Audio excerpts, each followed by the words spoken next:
Kudüs ve Hukuk Platformu olarak Filistin bölgesinde yaşanan hukuksuzlara ilişkin belli başlı çalışmalar yapıyoruz. Bu çalışmalardan en başında çifte vatandaşlara ilişkin soykırıma katılan, medyada yansıdığı üzere çifte vatandaşlara ilişkin bir çalışma başlatmıştık. Bu dönemde tabii mecliste görüşülen bir yasa teklifi var. 4 ayrı siyasi partinin önergesi var.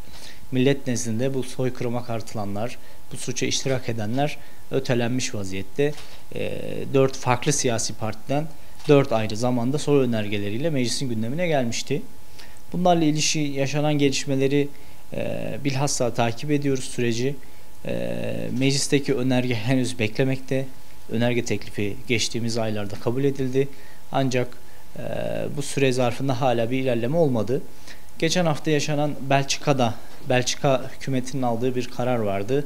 Belçika savcılığının Gazze'de soykırıma katılan kendi vatandaşlarının İsrail-Belçika çifte vatandaşı veya diğer yabancı terörist savaşçı dediğimiz sınıfın yargılanma süreci başladı Belçika için. Aynı durum Türkiye için de geçerli, mümkün. Şu an zaten meri mevzuatta da bunu destekleyici hükümler var. Yasa teklifinin geçmesiyle de bu durum iyice perçinleşecektir.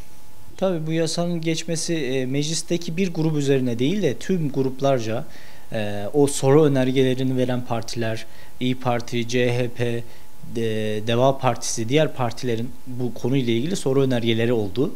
7 Ekim'den bu yana soykırım sürecine.